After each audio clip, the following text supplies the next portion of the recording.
यार फाइनली 2 मई को मार्वल अपने उस सुपर हीरो को दुनिया के सामने लाने वाला है जिसकी पावर्स के सामने हल्क भी कुछ नहीं है। और अगर थंडरबोल्ट्स के हाल ही में आए ट्रेलर की माने तो सेंट्री एक ऐसा सुपर हीरो है जो कि अकेला सभी अवेंजर्स को हरा सकता है। लाइक तुम खुद सोचो कि वो अवेंजर्स जिनमें iron man, Hulk and captain Marvel जैसे पावरफुल सुपर हीरोज है, उनको सेंट्री अकेला हरा सकता है। अब जिन्होंने मार्वल को अभी अभी देखना शुरू किया है वो समझ रहे हैं कि सेंट्री अब एमसीयू का सबसे पावरफुल कैरेक्टर बन गया है। पर क्या सच में ऐसा ही है?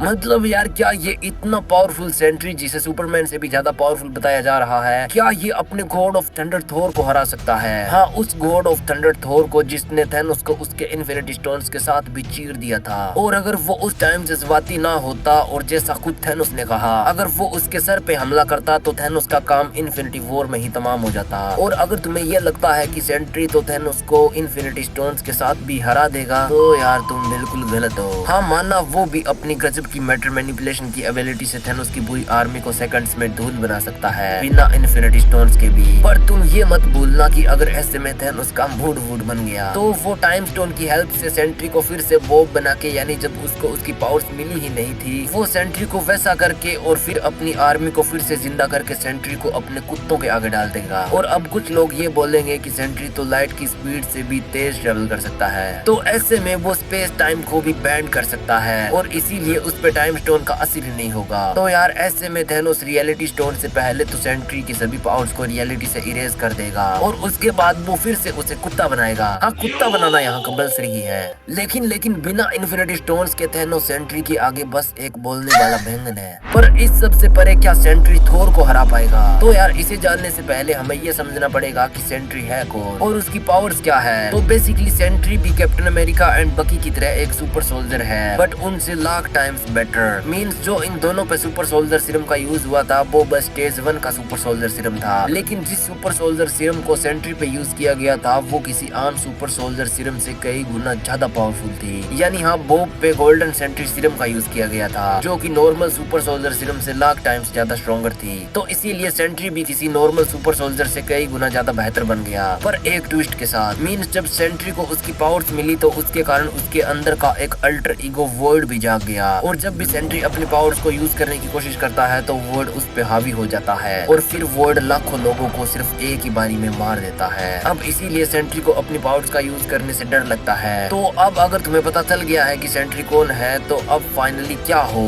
अगर इन फ्यूचर किसी मूवी में सेंट्री एंड थोर का आमना सामना हो जाए। और हाँ, आगे बढ़ने से पहले एक इम्पोर्टेंट बात, नहीं लाइक सब्सक्राइब का नहीं बोलूंगा, वैसे कर ही देना यार, नहीं किया है तो अभी तक। पर हाँ, यहाँ पे हम सिर्फ एमसीयू सेंट्री एंड थोर की बात करेंगे, तो कोई बीच में कॉमिक्स का ज्ञान मत झाड़ना, क्योंकि कुछ लोगों को लगता है कि कॉमिक्स में सेंट्री का सबसे पावरफुल वर्जन यानी डेथ सीड सेंट्री थोर को आसानी से हरा सकता है। So bro remember one thing, अगर आप सेंट्री के सबसे powerful version Death Seed Sentry की बात कर रहे हो तो थोर के भी र्यून किंग थोर की बात करो। बाकी इन सब से अलग क्या एमसीयू में सेंट्री थोर को हरा पाएगा? तो अब देखो, थंडरबोल्ट्स के हाल ही में आए ट्रेलर से हमें पता चल गया है कि मूवी में हमें गोल्डन सेंट्री से ज्यादा वर्ड देखने को मिलेगा। एंड यार वर्ड लिटरली बहुत ही ज्यादा पावरफुल है। लाइक सेंट्री ही इतना ज्यादा पावरफुल है कि उसमें मिलियन एक्सप्लोडिंग सन्स जितनी पावर है, तो वर्ड तो सेंट्री से भी कई गुना ज्यादा पावरफुल है। एंड इसकी पावर्स का अंदाजा आप इस सीन से लगा सकते हो। लाइक सबसे पहले तो इसके पास इतनी ज्यादा कमाल की टेलीकाइनेसिस की पावर है कि ये बिना किसी चीज या हथियार के हाथ लगाए उसे जमीन पे पटक रहा है। अब ये कितना ज्यादा इंप्रेसिव है इसका अंदाजा आप इसी से लगा सकते हो कि टेलीकाइनेसिस की पावर से अबोनिमो ने डॉक्टर स्ट्रेंज जैसे एक बीइंग को दीवार में चुना दिया था। पर अब अगर तुम्हें सेंट्री की ये पावर सबसे ज्यादा पावरफुल लग रही है तो शायद तुम इस सीन को भूल रहे हो जिसमें सेंट्री बिना लोगों को हाथ लगाए उन्हें शैडो में बदल रहा है। अब ऐसा इसलिए क्योंकि वर्ल्ड के पास मैटर मैनिपुलेशन की भी पावर है, जिसके कारण वो बिना किसी को छुए उसे जैसा चाहे वैसा बदल सकता है। पर इसके अलावा वर्ल्ड के पास उसकी लाइट से भी तेज स्पीड एंड मैसिव स्ट्रेंथ जैसी एबिलिटीज भी है। पर अब सेंट्री से अलग अगर बात करें थोर की, तो यार थोर की पावर्स तो आप जानते ही होंगे। पर अगर भूले बिसरे नए आ गए हो और नहीं पता है, तो थोर के पास यूनिवर्स का सबसे पावरफुल हैमर यानी म्योल्निर है। और जिस बंदे को यूनिवर्स में हथियारों की सबसे ज्यादा नॉलेज है यानी रॉकेट, उसने म्योल्निर को यूनिवर्स के कुछ सबसे डिस्ट्रक्टिव वेपन्स में से एक बताया था, जो कि इतना ज्यादा पावरफुल है कि वो अपने सिंगल अटैक से मून को खत्म कर सकता है। और उसकी बिजली भी इतनी ज्यादा पावरफुल होती है कि वो लेवियाथन के आर्मर को तोड़ दे,